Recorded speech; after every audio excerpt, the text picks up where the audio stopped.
Okay, now this poses a dilemma because I ain't even been to sleep yet. I got you all your medicines. I got all your readings in. We took care of all of that. See all this stuff back here, it's all about to come out. I know. And she's got your keys. How can I put this? I can't afford any more hits like this. I can't afford her telling any more lies or manipulating the situation around. Because you heard her mother. Her mother said on the phone she don't want to hear anything you've got to say when you sit there and try to tell her last night about the crap that Renee's been pulling around here. She's automatically got her side. I've got to go grocery shopping so we can have some food we haven't eaten, thanks to her. I had to get on the phone for 2.5 hours with the woman to straighten your medicine out. I've got a bottle of some kind of foreign goddamn liquid in there that she's got in that pill bottle that tastes exactly like what my drinks keep tasting like. And I keep saying to her on a constant basis and telling her, here, I don't want this. And so I'll take a drink of it, but I don't know what it is. Is it a drug? Is it a chemical? I don't know what it is.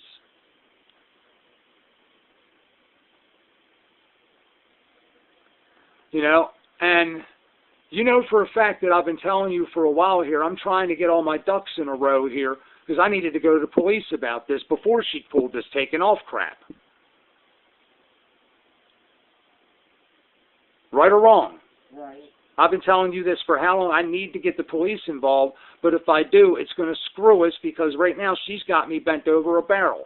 She's got me living in fear. She's got me afraid to do anything and afraid to do anything about her. The only thing I can do is physically stand there and confront her and go through the same crazy merry-go-round lying match of her standing there swearing she didn't do it and then acting like a jackass with me.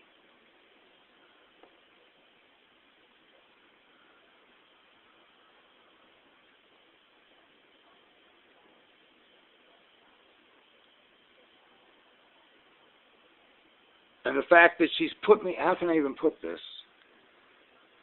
She's deliberately manipulated and twisted the situations around with all the damages, with all the crap going on, the constant ignorance, the arguments, my stuff getting busted, her sneakiness, her doing all the crap that she ain't supposed to do to deliberately set us back.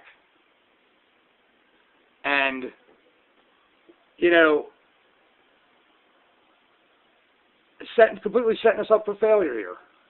She doesn't care what happens to you, what happens to me.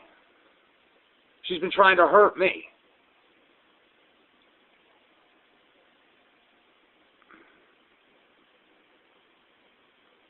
I don't know.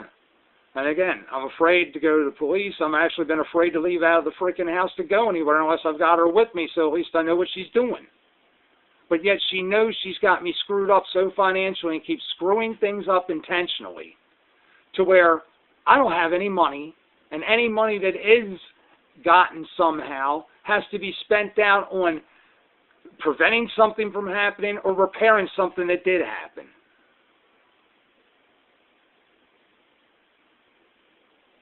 How many alternators have I gone through on my cars? Oh, no, I lost count. 3. Yeah, on the Camaro alone, 3 alternators in the past 2.5 years. There's nothing wrong with the car. You remember the one alternator was definitively, without a doubt, sorted out.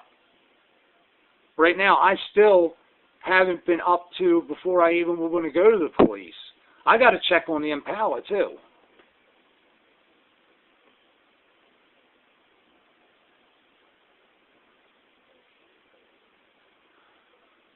She lulls you into a false sense of complacency and then strikes like a cobra. And I don't know if you want to call what I've been going through Stockholm Syndrome here or what. I've spent almost more time with her alive than I did before, being alive before I got with her. I'm 46. I was 22 when I got with her. So I've been with her longer than I was alive before I got with her.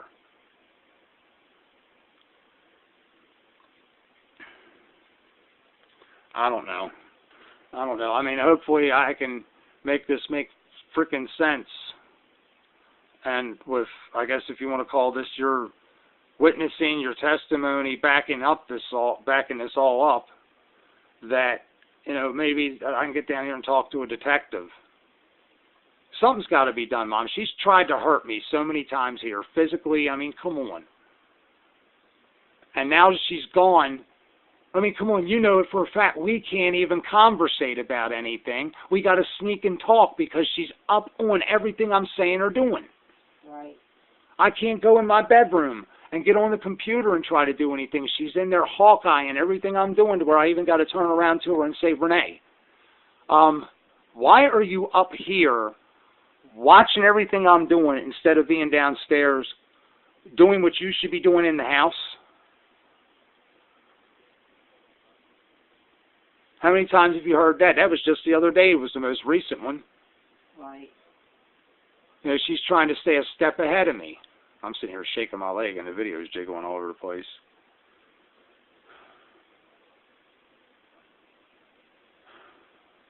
I'm literally ready to have a nervous breakdown.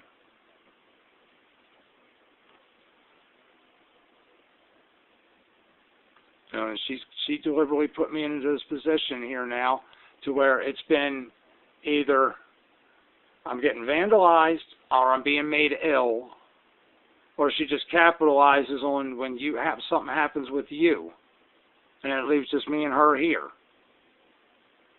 She was hell on wheels while you were in the hospital.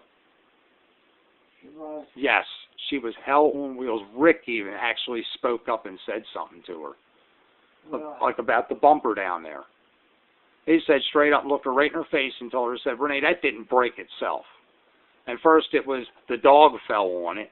Okay, the dog ain't breaking that lens. No. It's recessed into the bumper.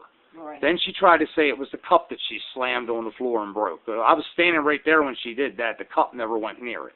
Then she tried to say it was your oxygen bottle. And I'm like, no. Because if the oxygen bottle would have fell, it wouldn't have fell and shot inward.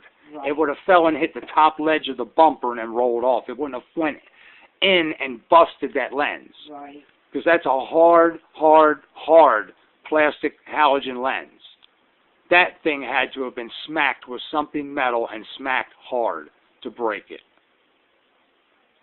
That was the last thing that I'm aware of that got broken.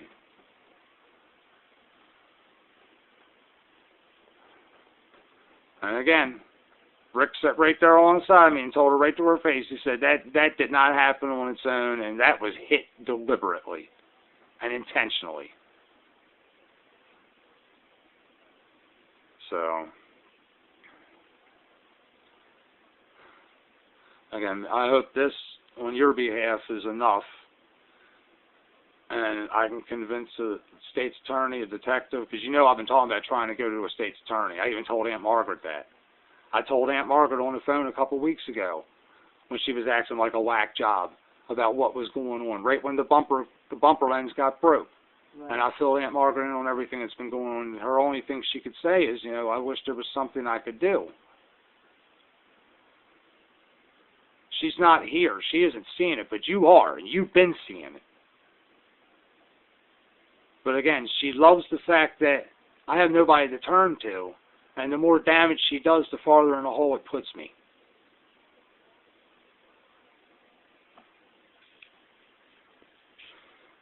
And again, if I'm hurt, I'm ill.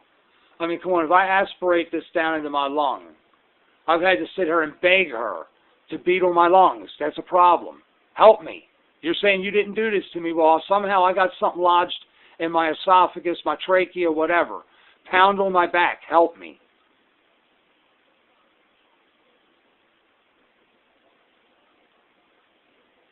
And I always got to yell at her, why are you stopping? Renee, you got to do it harder. I mean, it's just, again, if you care so much about somebody, you know they're in distress like that, you're going to help them, right or wrong. Right.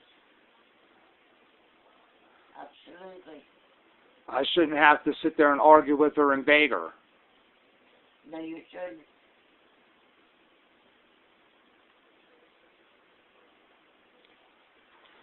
I mean, she's got me with everything in here. She's got